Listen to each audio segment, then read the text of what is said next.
जय माँ। भागवत गीता का तीसरा अध्याय। इस पर अर्जुन ने प्रश्न किया कि हे जनार्दन, यदि कर्मों की अपेक्षा ज्ञान आपके श्रेष्ठ मान्य है तो फिर हे केशव, मुझे भयंकर कर्म में क्यों लगाते हैं तथा आप मिले हुए से वचन से मेरी बुद्धि को मोहित सी करते हैं।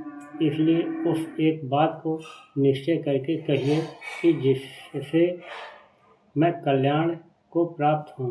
इस प्रकार अर्जुन के पूछने पर भगवान श्री कृष्ण महाराज बोले, हे निष्पाप अर्जुन, इस लोक में दो प्रकार की निष्ठा मेरे द्वारा पहले कही गई है। ज्ञानियों की ज्ञान योग से और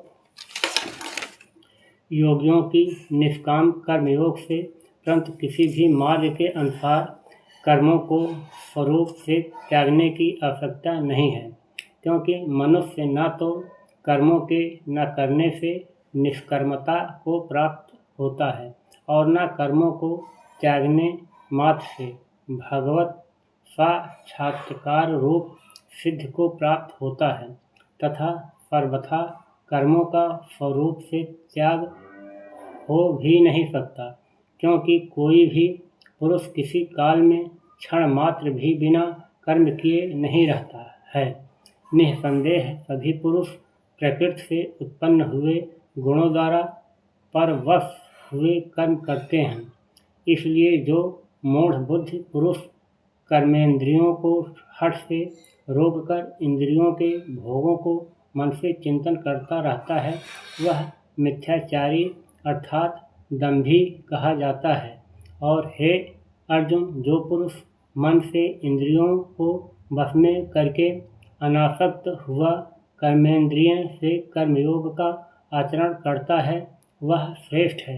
इसलिए तू शास्त्र विधि से नियत किए हुए स्वधर्म रूप कर्म को कर, क्योंकि कर्म न करने की अपेक्षा कर्म करना श्रेष्ठ है तथा कर्म न करने से तेरा शरीर निर्वाह भी नहीं सिद्ध होगा।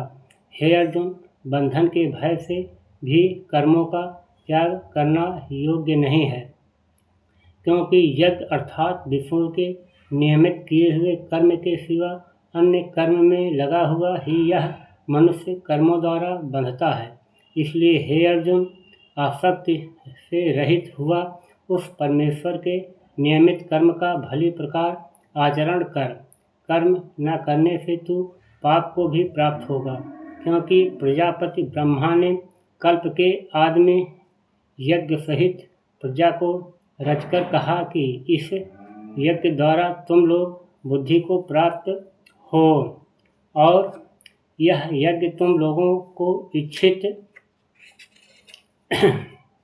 कामनाओं के देने वाला होए तथा तुम लोग इस अज्ञान द्वारा देवताओं की उन्नति करो और वे देवता लोग तुम लोगों की उन्नति करें। इस प्रकार आपस में कर्तव्य समझकर उन्नति करते हुए परम कल्याण को प्राप्त होगे तथा यज्ञ द्वारा बढ़ाए हुए देवता लोग तुम्हारे लिए बिना मांगे ही प्रिय भोगों को देंगे। उनके द्वारा दिए हुए भोगों को जो पुरुष इनके लिए बिना दिए ही भोगता है, वह निश्चय चोर है। कारण कि यज्ञ से शेष बचे हुए अन्न को खाने वाले श्रेष्ठ पुरुष सब पापों से छूटते हैं, और जो पापी लोग अपने शरीर पोषण के लिए ही पकाते हैं वे तो पाप को ही खाते हैं, क्योंकि संपूर्ण प्राणी अन्न से उत्पन्न होते हैं और अन्न की उत्पत्ति वृष्टि से होती है तथा वृष्टि यज्ञ से होती है, और वह यज्ञ कर्मों से उत्पन्न होने वाला है तथा उस कर्म को तू वेद से उत्पन्न हुआ जान, और वेद अविनाशी परमात्मा से उत्पन्न हुआ है। इससे सर्वव्यापी परम अक्षर परमात्मा सदा ही यज्ञ में प्रतिष्ठित है। हे पार्थ, जो पुरुष इस लोक में इस प्रकार चलाए हुए श्रेष्ठ चक्र के अनुसार नहीं बरतता है, अर्थात शास्त्रानुसार कर्मों को नहीं करता है, वह इंद्रियों के सुख को भोगने वाला पापायु पुरुष व्यर्थ ही जीता है। परंतु जो मनुष्य आत्म ही में प्रीत वाला और आत्मा ही में तृप्त तथा आत्मा में ही संतुष्ट होवे, उसके लिए कोई कर्तव्य नहीं है, क्योंकि इस संसार में उस पुरुष का किए जाने से भी कोई प्रयोजन नहीं है और न किए जाने से भी कोई प्रयोजन नहीं है तथा इसका संपूर्ण भूतों में कुछ भी स्वार्थ का संबंध नहीं है, तो भी उसके द्वारा केवल लोक हितार्थ कर्म किए जाते हैं। इससे तू अनासक्त हुआ निरंतर कर्तव्य कर्म का अच्छी प्रकार आचरण कर, क्योंकि अनासक्त पुरुष कर्म करता हुआ परमात्मा को प्राप्त होता है। इस प्रकार जनकादि ज्ञानी जन भी संपूर्ण गुण बरतते हैं, ऐसा मानकर नहीं आसक्त होता है, और प्रकृति के गुणों से मोहित हुए पुरुष गुण और कर्मों में आसक्त होते हैं। उन अच्छी प्रकार न समझने वाला मूर्खों को अच्छी प्रकार जानने वाला ज्ञानी पुरुष चलायमान ना करे।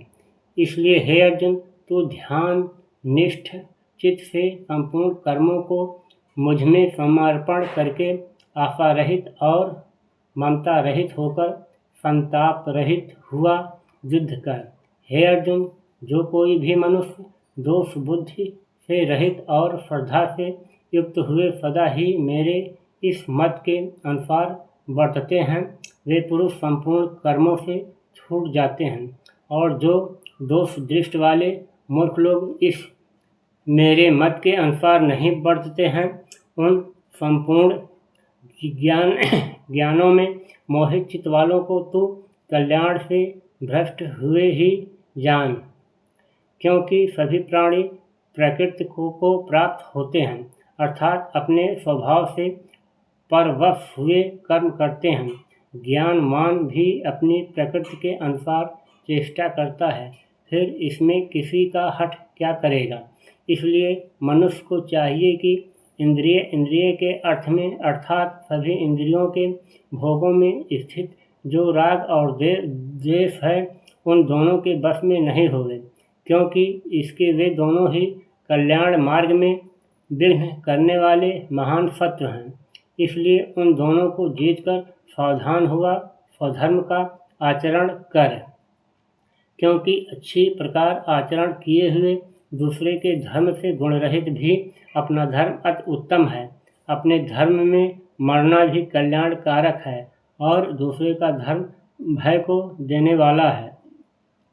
इस पर अर्जुन ने पूछा कि हे कृष्ण, फिर यह पुरुष बलात् लगाए हुए के सदृश न चाहता हुआ भी किससे प्रेरा हुआ पाप का आचरण करता है।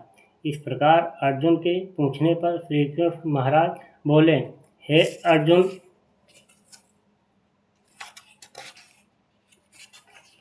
रजोगुण से उत्पन्न हुआ यह काम ही क्रोध है, यह ही महा अफन अर्थात अग्र के सदृश भोगों से न तृप्त होने वाला और बड़ा पापी है। इस विषय में इसको ही तू बैरी जान। जैसे धुएं से अग्र और मल से दर्पण ढका जाता है तथा जैसे जेर से गर्भ ढका हुआ है, वैसे ही उस काम के द्वारा यह ज्ञान ढका हुआ है। और हे अर्जुन, इस अग्र सदृश ने पूर्ण होने वाले कामरूप ज्ञानियों के नित्य वैरी से ज्ञान ढका हुआ है। इंद्रियां, मन और बुद्धि इस काम के वास स्थान कहे जाते हैं, और यह काम इन मन, बुद्धि और इंद्रियों द्वारा ही ज्ञान को आच्छादित करके इस जीवात्मा को मोहित करता है। इसलिए हे अर्जुन, तू पहले इंद्रियों को बस में करके ज्ञान और विज्ञान के नाश करने वाले इस काम पापी को निश्चय पूर्वक मार, और यदि तू समझे कि इंद्रियों को रोक कर काम रूप बैरी को मारने की मेरी शक्ति नहीं है, तो तेरी यह भूल है, क्योंकि इस शरीर से तो इंद्रियों को पर श्रेष्ठ बलवान और सूक्ष्म कहते हैं, और इंद्रियों से पर मन है, और मन से भी पर बुद्धि है, और जो बुद्धि से भी अत्यंत पर है वह आत्मा है।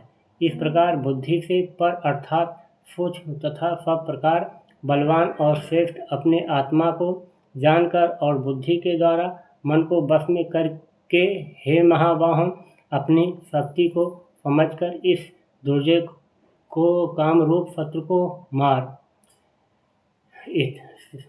भगवद गीता का 3रा अध्याय समाप्त हुआ। वीडियो अच्छी लगी हो तो सब्सक्राइब, लाइक, शेयर करना ना भूलें। धन्यवाद। जय माँ।